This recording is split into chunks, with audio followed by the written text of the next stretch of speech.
Happy Juneteenth from the Tacoma celebration. We've seen lines and lines of vendors. There's a whole food court area. The live bands are about to start up. It's a working holiday for a lot of the vendors here, mostly African-American owned businesses. And the theme of this year's celebration here in Tacoma is celebrating economic freedom. And I think most people know that Juneteenth marks the end of slavery, but for this celebration, they're truly celebrating the economic freedom that the Emancipation Proclamation brought this country. So we have had a great time talking with some folks, and we're about to enjoy some of the live bands. They'll be here all afternoon. Happy Juneteenth. We don't know what the bear was thinking in that moment. We don't know what the people were doing in that moment. It's all situational as to what really did or did not happen or could have happened. We know that things could have escalated in that situation and they didn't. And that's what leads me to think it was less aggression, whereas the bear could have attacked and chose not to. Do not run. This will trigger their prey drive. It is not very common, but bears can be curious. They're curious animals. It's a lot easier to target a bear that is, for instance, getting into someone's garbage and is still hanging around the area, as opposed to being in their natural habitat and trying to find a specific individual. It's extremely difficult to be able to identify that one individual and know if it's the right one. A major milestone is being met in Chicago Obama Presidential Center, the museum honoring the former president and first lady. It's been in the works for over a decade. The ceremony will include lots of big name performers, including Eddie Vedder, Stevie Wonder, and Bruce Springsteen. NBC's Lexi Suter is in Chicago right now, joining us to talk about the event. Lexi, this space is designed to be really different from what we think of as a traditional presidential library. So tell us what's different. This place is so different, and the Obamas really wanted it to be that way. When you think of a traditional presidential library, you think archives, artifacts. You'll see that. But we're on a 19-acre campus on the south side of Chicago. So we've got a restaurant, we've got hiking trails, a vegetable garden. There's a full-size basketball court, a nod to the former president's love for hooping it up. So there's a lot happening here that goes beyond your typical presidential library, if you will. And that's why they're calling it the Obama Presidential Center. Well, yeah, what's been the focus for the Obamas themselves when they build and help design this presidential center? You know, one thing that I heard from the former president that was really important to him was creating a space for conversation, for discussion, for organizing. He got his start in Chicago in politics, organizing when he was in his 20s. So there's also an auditorium on this campus where he wants the community to utilize it for that. They really want this to be a place for the future generation. They want to inspire change, as, you know, he ran on that platform for his 2 terms, inspiring hope and change, and they hope to deliver that to the community when they open this facility. And what else can you tell us about this ceremony, this performers like Eddie Vedder, Bruce Springsteen? I mean, some big names that we're talking about. Huge names: Bruce Springsteen, Christina Aguilera. I'm hearing that Jennifer Hudson, who is a Chicago native, she'll be singing the national anthem. It is a star-studded lineup. A lot of people in town for this grand unveiling. And remember, this has been about over a decade, 11 years in the making. The process and the plans for this place started when the former president was still in office. So really, this is a culmination of a lot of hard work from a lot of people. So we're going to see a lot of celebrities here today. A house fire in Linwood's Meadowdale neighborhood displaced 4 people this morning. South County Fire says it happened on 178th Street Southwest, close to I-5. Everyone inside the home evacuated safely. The cause is now under investigation. South County Fire says this serves as a reminder to clear dry brush, foliage, and debris from the outside of your home, and also avoid storing any dry firewood close by. First time in Seattle? Yeah. Where are you here from? Columbus, Ohio. Good that worked best for our schedule. We also are going to see Egypt and New Zealand on Sunday in Vancouver. Wonderful, welcome. We're supporting Max Arthur from Columbus. Yeah, our hometown. Awesome. Yeah. Looking for 1 ticket. What do you think of Seattle so far? We haven't seen any of it. Okay, so you're gonna go see it now? Yes, we have. It's beautiful. We went down the waterfront for lunch yesterday. Beautiful spot. All Good right. luck to both teams. Are you guys heading down to the watch party there? Yeah. Are you going inside for the match too? Yeah, Got tickets? right, yeah. All right, enjoy. Thank you.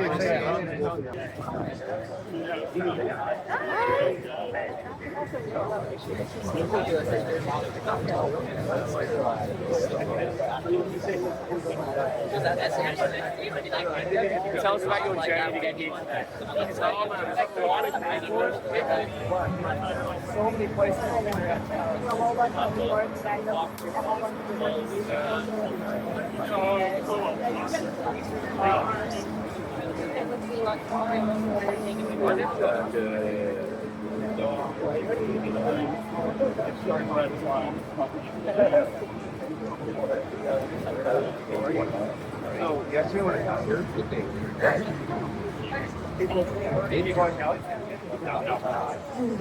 You're trying to get a Cleveland Washington. I remember coming here as a 19-year-old or 17-year-old, not knowing what to expect, not knowing what my life looked like.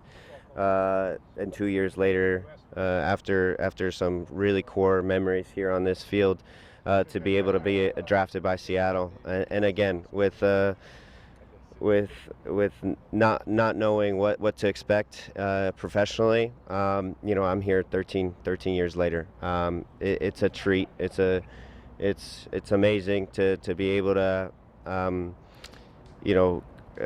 bond with the city of Seattle, create those long-lasting memories, and this is another one for the books. And I hope that the kids in Seattle, when they see me or see the national team, they feel inspired to be the next Christian Roldan or be the next Christian Pulisic. It's Media Day here at VMAC, and you know what that means. That means it's a brand new season. Oh my God. This is when the excitement definitely starts to pick up. You're starting to see all the new guys in their uniforms, the veterans coming back through, so it's an exciting time of year. 129.4, is that good? Blitz has got some fun games that he's playing over there with some of the players. The Spanish game was kind of hard. It was kind of hard, but I feel like I did pretty good. The eggs, like I said, precision, composure. There's even a game that if you win, Blitz will give you a pair of sneakers. And the boxes kind of threw me for a loop. The boxes, they did throw me for a loop, but I had fun though. I didn't win, but it was worth a try. You're the first person I see that won today. Hey, I'm a winner. What can I say? You know what I'm saying?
City officials are urging people to leave early if you plan to take public transit today to help ease traffic on the roads. In addition to buses and light rail, King County Metro has launched a free waterfront shuttle service that runs through Labor Day. It connects several key destinations, including Seattle Center, Lumen Field, and the waterfront. It runs every 15 minutes from 10 a.m. to 10 p.m. and every 10 minutes on match days. Could the World Cup crowd in Seattle top the Beastquake? That's the legendary Marshawn Lynch touchdown run from 2011, when Seahawks fans got so loud at Lumen Field, they registered seismic activity. Now soccer legend Casey Keller says the U.S. versus Australia World Cup match tomorrow could get close. Not to disparage the LA crowd, but it was an LA crowd. This is going to be a true, I think, soccer crowd, so I'm excited about that. We'll beat the Beastquake. If we can blow that out the door, then I'm definitely going to send a message to Marshawn and let him know that soccer's taking him over.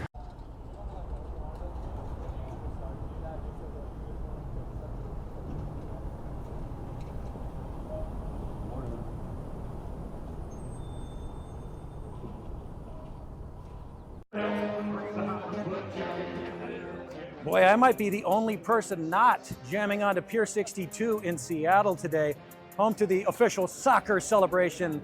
Seattle is one of the host cities for FIFA World Cup 2026, and this is just one of the free viewing parties here on Pier 62. And right next door, they actually have an elevated experience, as they call it, a private floating barge.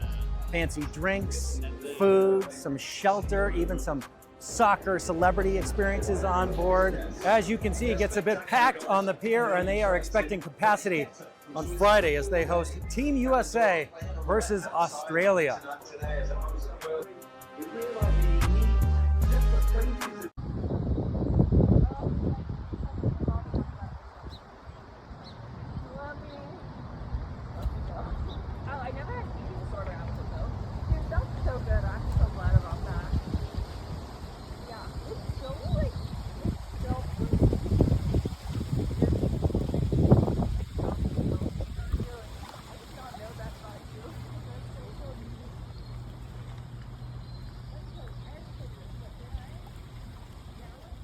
I told them to expect a very loud crowd. I expect them to expect an energized crowd, a crowd that hasn't seen the United States men's national team in 10, 11 years.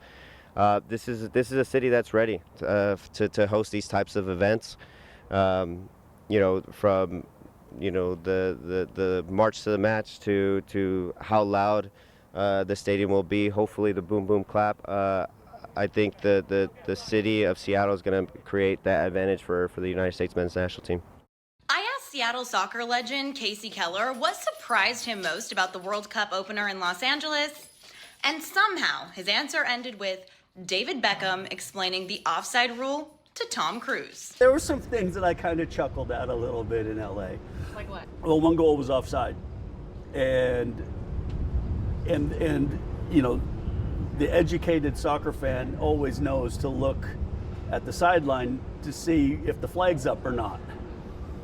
And there was people celebrating for 3 minutes, not realizing that it had been called off for offside. I was pretty close to David Beckham and Tom Cruise, and Casual name drops there. yeah, and Beckham had to tap Tom on the shoulder and say that the goal was offside. So I got a little chuckle out of that. Hello, I'm Country Dave Harmonson, and I just made up a little tune here called Golden Garden Breeze under Golden Garden.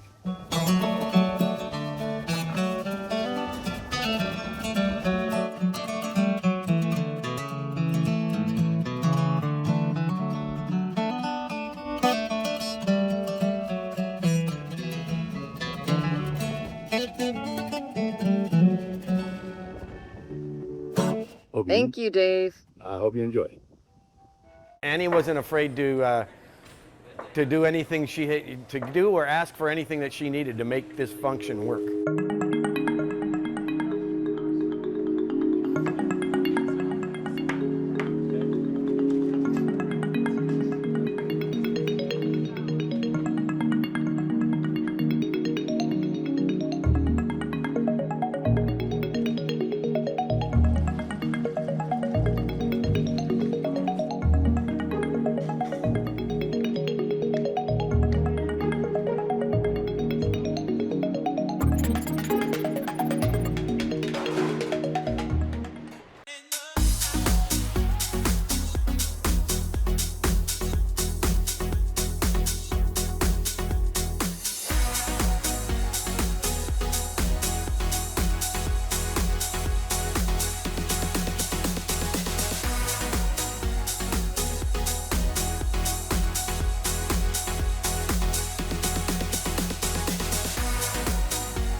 Seattle Shelter Dog just made his World Cup prediction, and he's backing Team USA. I'm Bethany on the King News Desk. With a major FIFA World Cup matchup between the US and Australia coming up, Seattle turned to an unlikely expert for a prediction. A 3-year-old rescue pup named Junior. Junior was given a simple choice: 2 bowls of ice cream, one representing Team USA and the other representing Australia. After making his decision, Junior officially picked the United States to win. Now, we'll have to wait and see if his prediction comes true. And while Junior may have already picked his World Cup champion, he's still looking for someone to pick him. The 3-year-old pup is available for adoption through the Seattle Animal Shelter. Staff described him as a star who loves meeting people and other dogs and is known for his calm personality. In TV news, not everything goes according to plan. For example, I forgot I was wearing a green dress today, and this is what almost happened on live TV.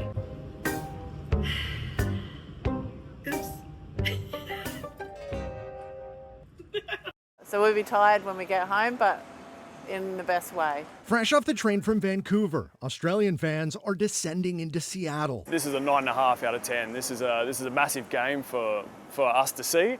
For Australia to win and give it to, US, that's kind of a team that's doing pretty well. Seattle leaders expect the USA-Australia matchup to put years of World Cup planning to the test. We are definitely expecting bigger crowds.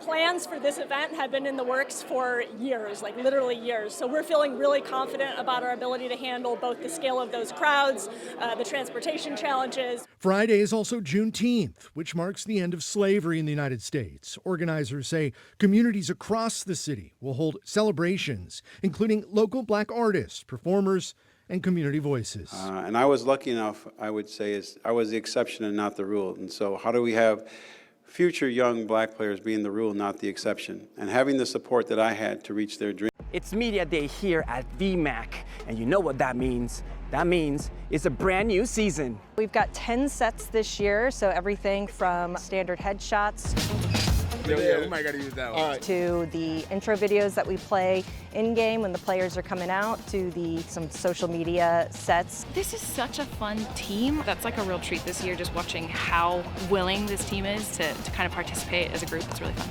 This set is for the networks, so it's when you see the players kind of cut out to the side of the statistics. That's what these photos are for. There's a station highlighting new Seahawk merch. What do you think about the new swag? Oh, fresh. Yeah. All the way. Go get that. You want to take all of it? I'm gonna go get some. Yeah, y'all go get some. And even one that looks more like a movie set with a Pacific Northwest look to it. Everybody's excited to be back. I mean, it was definitely a short off season with such a deep playoff run, but we're excited to get back to it, run it forward. With that, I only have one more thing to say. Go Hawks! County voters will decide in November whether the sheriff position should continue to be elected or appointed. The Pierce County Charter Review Commission voted Monday night to put the sheriff appointment proposal on the ballot. If passed, the sheriff position would be appointed by the Pierce County Executive and confirmed by the County Council. This follows a Washington State Senate bill passed earlier this year establishing qualifications and decertification processes for the county sheriffs. We reached out to Pierce County Sheriff Keith Swank for comment and have not heard back yet. King County, by the way, is currently the only county in Washington with an appointed sheriff. This is not unique. We've seen previous mayoral administrations put out similar goals and press releases, and then nothing has changed. And so we would like to see some consistency, more engagement, a plan addressing all the systemic issues. Every day there's a large crowd that open drug dealing, selling of stolen products. There's been multiple homicides that happen over there. And of course it doesn't stay right on the corner. Have you ever opened up Uber and Lyft and wondered how they came up with your price? Consumer Reports says someone standing right next to you could be shown a completely different fare for the exact same ride. They did an investigation and recruited 174 volunteers who priced more than 40 routes on Uber and Lyft across 18 states. People ordered rides at the exact same time, same pickup location, same destination. And they found that some riders were quoted dramatically different prices. In one test, 2 people requested the same ride at the same time. One was quoted nearly $95, the other about $66. The median difference between the lowest and highest fares was about 50%. Consumer Reports also questioned some crossed out discount prices, saying riders may think they're getting a deal when they aren't. Uber and Lyft strongly disagree with these findings. Uber called the investigation flawed and was critical of how Consumer Reports conducted its investigation. Both companies say fares change constantly based on factors like supply and demand, the traffic, and weather. They also deny offering fake discounts.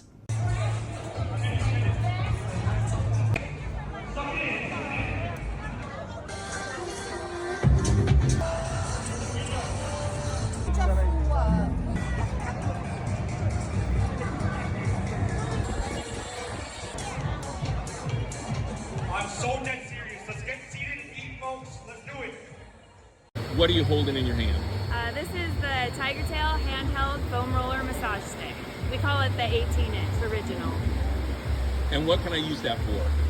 We roll it from head to toe, but it's a handheld foam roller. You can roll your quads, your hamstrings, your feet, your calves, but it rolls out all of your muscles, making them happy.